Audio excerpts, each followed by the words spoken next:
হবে। ঈসা আলাইহিস সালামকে আপনি মরণের এত ভয় পান কেন? শাম আলাইহিস সালাতু ওয়াস সালাম বলেন, আজ থেকে 1000 বছর পূর্বে আমার মৃত্যু হয়েছিল, সেই মৃত্যুর যন্ত্রণা এখনো আমি ভুলিনি। আমি আমাকে যে কিছুক্ষণের জন্য জীবিত করলেন, আবার কি আমার মৃত্যু হবে? আল্লাহু আকবার। 1000 বছর আগে সে মরছে, সেই মৃত্যুর যন্ত্রণা এখনো সে ভুলিনি। এই জন্য আল্লাহ কোরআনে বলেছেন, কুল্লু নাফসিন যায়িকাতুল মাউত, প্রত্যেক প্রাণী মৃত্যুর স্বাদ আস্বাদন করবে। মৃত্যুর যন্ত্রণা আছে, মৃত্যুর যন্ত্রণা সকলকেই পেয়েছে, এমনকি নবীরও মৃত্যুর যন্ত্রণা পেয়েছে না পেয় না? মৃত্যুর সময় আল্লাহ নবী সাল্লাল্লাহু আলাইহি ওয়াসাল্লাম একবার ওঠে, একবার বসে। আমাদের হযরত আয়েশা সিদ্দিকা রাদিয়াল্লাহু তাআলা আনহাকে বলেছেন, আয়েশা, ওই যে ইহুদি মহিলা আমাকে খাবারের সাথে বিষ পান করে দিয়েছে, এই ব্যথাটা আমি এখনো অনুভব করি। হুজুরেরও মৃত্যুর সময় কষ্ট হয়েছে। বিষ্ণুনবী বলেছেন, ইন্নালিল মাউতি সাকারাতুন, মৃত্যুর যন্ত্রণা আছে। মৃত্যুর যন্ত্রণা থেকে কেউ বাঁচতে, মৃত্যু যন্ত্রণা থেকে কেউ বাঁচতে পারবে না। হযরত ইদ্রিস পয়গম্বর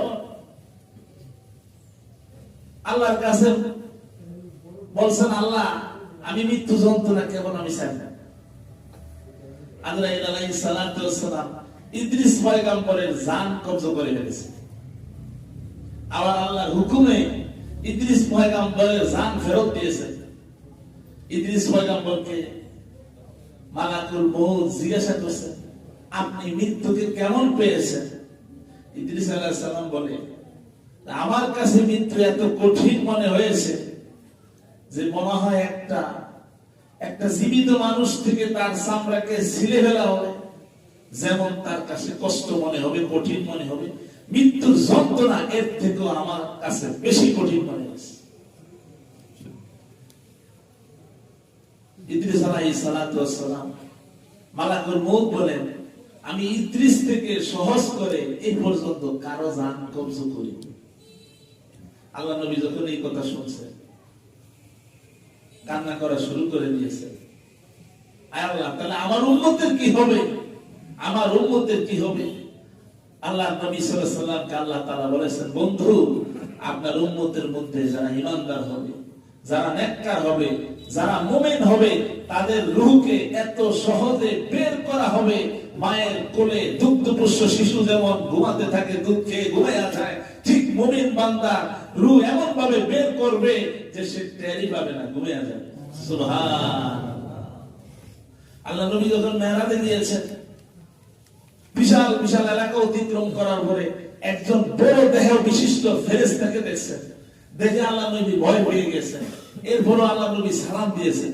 ফেরেশতা সালামের জবাব ওয়ালাইকুমুস সালাম না দিয়া মাথা নাড়ায়া জবাব দিয়েছে। বিশ্বনবী আরো ভয় পেয়ে গেছে। কিছুক্ষণ পর ফেরেশতা কি জানি মনে করে আল্লাহ নবীর দিকে তাকাইছে, জিজ্ঞাসা করছে, মান আনতা, আপনি কে? আল্লাহ নবী বলেন, আনা মুহাম্মদ, আমি মুহাম্মদ সাল্লাল্লাহু আলাইহি ওয়াসাল্লাম। এরপরে আল্লাহ নবী বলেন, আপনি কে? আমি হলাম আজরাইল আলাইহিস সালাতু ওয়াস সালাম। আপনার হাতে কি? আমার হাতে এটা হলো নূরের একটা ফলক। আল্লাহ নবী বলেন, আমি দেখেছি আজরাইলের হাতে নূরের একটা ফলক এবং তার সাথে একটা গাছ রয়েছে। ওই গাছটার নাম শাজারাতুল ইয়াকিন গাছ। পৃথিবীর শুরু থেকে কিয়ামত পর্যন্ত যত মানুষ আসবে সকল মানুষের নাম ওই গাছের পাতায় পাতায় লেখা আছে। আল্লাহ নবী বলেন, মালাকুল মউতকে আমি খুব দেখেছি। মালাকুল মউত একবার ওই গাছের দিকে তাকায়, আবার তার হাতে নূরের ফলকের দিকে তাকায়, আবার গাছের দিকে তাকায়, আবার নূরের ফলকের দিকে তাকায়। আমি মালাকুল মউতকে বললাম, আপনি বারে বারে তাকাইতেছেন কেন? মালাকুল মউত আমাকে বলেছে, এই গাছের মধ্যে সবার নাম লেখা আছে, গাছের পাতায় পাতায় সবার নাম লেখা আছে। যখন কারো হায়াত শেষ হয়ে যায়, এই গাছের পাতা হলুদ বর্ণের হয়ে যায়, একটা পাতা নিচে পড়ে যায়, আমি সাথে সাথে তার জান কবজ করে ফেলি।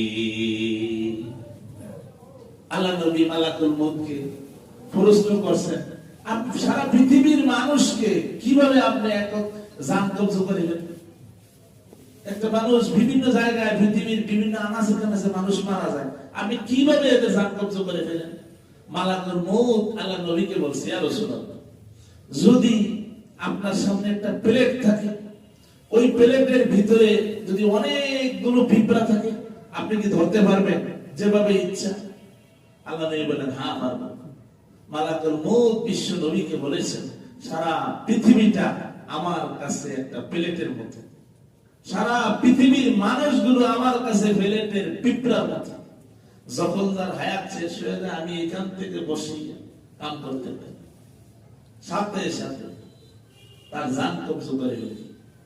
আবার অপর রায়াতে আছে যে তার নির্দেশে তার সাথে অনেক বাহিনী কাজ করে, মালাকুল মউতের আয়াতে অনেক ফেরেশতারা কাজ করে, তাদের দ্বারাও জান কবজ করায়। এই জন্যই তো দেখেন, ভালো মানুষের জান কবজ করার জন্য ভালো ফেরেশতা আসে, আর মন্দ মানুষের জান কবজ করার জন্য মন্দ ফেরেশতা আসে। দেখবেন আল্লাহওয়ালা যারা হয়, ইমানদার যারা হয়, তারা দেখবে মৃত্যুর সময় দেখবে বলবে যে হুজুর আসছে, মাথায় পাগড়ি, হ্যাঁ, খুব এরকম কথা বলে। আর দেখবেন যারা নাফরমান হয়, এরা খুব ভয় পায়, হায়রে কারে দেখলাম, কি ভয়ঙ্কর রূপে আসছে। এটা কিন্তু হাদিসে আছে, খারাপ মানুষের কাছে ফেরেশতা ভয়ঙ্কর আকৃতিতে আসবে, আর নেককারদের কাছে ফেরেশতা ইমানদারের হালতে পাগড়ি সহ জুব্বা সহ তাদের সামনে আসবে। সুবহানাল্লাহ। তো মালাকুল মউত বলছে, আমি এইভাবে জান কবজ করে ফেলি, এতে আমার কোনো কষ্ট হয়? এই জন্য মৃত্যুকে আমাদের স্মরণ রাখতে হবে, মরণকে ভোলা যাবে না। এই জন্যই তো বাহলুল পাগলা তার ঘরের মধ্যে কবর খনন করে, প্রতিদিন ওই কবরের মধ্যে শুয়ে আর বলে, এর কবর, তুই তো আমার আসল ঘর, রাখতে হবে সব সময় তোর খবর, কিন্তু আজকে কবরের খবর আমাদের নাই। কথা বলেন ঠিক না ঠিক?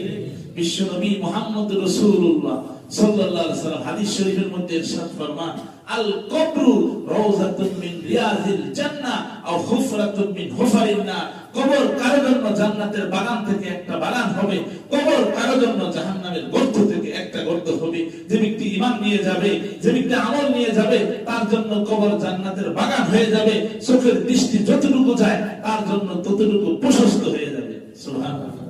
আর যদি আমল না নিয়ে যায়, কবর এমন সংকীর্ণ হয়ে যাবে, ডান পাশের হাড়গুলো বাম পাশে চলে আসবে, বাম পাশের হাড়গুলো ডান পাশে চলে আসবে, চূর্ণ বিচূর্ণ করে ফেলবে। কিন্তু সেই চিন্তা আমাদের, এই জন্য আল্লাহ আমাদেরকে কবরের ফিকির আমাদের অন্তরে বেশি বেশি ঢুকে আছে, কবরকে বেশি বেশি স্মরণ করার তৌফিক দান করুন। এই জন্য আল্লাহ কোরআনে বলেন, কুল ইন্নাল মাউতাল্লাযী তাফিরুনা মিনহু ফাইন্নাহু মুলাকীকুম। তোমরা যে মরণ থেকে পলায়ন করবে, মৃত্যু থেকে পলায়ন করবে, সেই মৃত্যুর সম্মুখীন তোমাদের হতেই হবে। এজন্য মরণ থেকে কেউ পালাইতে পারবে। এজন্য কবি কত সুন্দর করে বলেন, মরণ থেকে যতই পালাও মরণ তোমায় লইবে গিরি, যদিও সুদূর আকাশ পানে পালাও সেটায় লাগিয়ে সিঁড়ি। আকাশেও যদি পালাও তাহলে মরণ মৃত্যু আজরাইল সেখানে উপস্থিত হয়ে যাবে। ইদ্রিস আলাইহিস সালাম হায়াত বাড়াইতে গেছেন আসমানে, হে আল্লাহ আমার হায়াতটা বাড়ায়া দেন। আল্লাহ বলেন, ওয়ারাফানাহু মাকানান আলিয়া, আমি ইদ্রিসকে আসমানে উঠিয়ে নিয়েছি। হায়াত বাড়াইতে গিয়ে সেখানে ধরা পড়ে গেছেন, সেখানে গিয়ে দেখে যে তার হায়াত শেষ, মালাকুল মউত জান কবজ করে ফেলেছে। এজন্য মৃত্যু থেকে কেউ পলায়ন করতে পারবে? দেখবেন কাফের মুশরিক বেঈমান যারাই আছে, অন্য ব্যাপারে মতভেদ থাকলেও মরণের ব্যাপারে সবাই একমত যে না, মৃত্যু যার দুনিয়াতে জন্ম আছে তার মৃত্যু। এই জন্য আমাদেরকে মৃত্যুর কথা বেশি বেশি স্মরণ করতে হবে, কবরের কথা বেশি বেশি স্মরণ করতে হবে। আজরাইল প্রত্যেকটা ঘরে, আল্লাহ নবী বলেন, প্রত্যেক দিন 100 বার করে আসে। মৃত্যুর জন্য প্রস্তুত হও, কবরের জন্য প্রস্তুত হও। এই যে আপনার পাশে, আমার পাশের বন্ধু মারা গেছে, আপনার ভাই মারা গেছে, আপনার আত্মীয় মারা গেছে, এটাই আপনার আমার জন্য উপদেশ যে মালাকুল মউতকে জিজ্ঞাসা করা হয়েছে, আপনি মানুষের জান কবজ করে ফেলেন, আগে কোনো সতর্ক করেন না, চিঠি দেন না। দুনিয়া যদি কোনো পুলিশ কাউকে ধরে তাহলে আগে অবগত করানো হয়, আপনার নামে এই মামলা আছে, ওই মামলা আছে, অমুক থানায় মামলা আছে। কিন্তু আপনি একটা মানুষকে ধরে ফেলেন, জান কবজ করে ফেলেন, আগে কোনো নোটিশ দেন না। মালাকুল মউত বলে, আমি যত নোটিশ দেই এত নোটিশ দুনিয়ার কেউ দেয় না, কিন্তু আমার নোটিশকে মানুষ নোটিশই মনে করে না। কারণ তার ভাই মারা গেছে, এটা কি তার জন্য নোটিশ না? তার বাবা মারা গেছে, এটা কি তার জন্য নোটিশ না? তার মা মারা গেছে, এটা কি তার জন্য নোটিশ না? এক ঘরে তার বাবা মা বসবাস করতো, তারা মারা গেছে। তার দাদা দাদি বসবাস করতো, তারা মারা গেছে। আস্তে আস্তে সেও তো যাবে। তাহলে আমি যত নোটিশ দেই, আমার নোটিশকে মানুষ নোটিশই মনে করে। ঠিক। এজন্য আল্লাহ আমাদেরকে কবরের ফিকির বেশি বেশি আমাদের অন্তরে আল্লাহ সৃষ্টি করে দিক। কবরের ফিকির যেন আমরা বেশি বেশি করতে পারি, আমরা যেন জান্নাতের আমল করতে পারি। আল্লাহ যেন আমাদেরকে জান্নাতের পথে রাখে, আমিন বলেন। দুনিয়াতে যেন আল্লাহ কোরআনের পথে, ইসলামের পথে আমাদের জীবন যাপন করার তৌফিক দান করেন, আমিন। ওয়া আখিরু দাওয়ানা আলহামদুলিল্লাহি।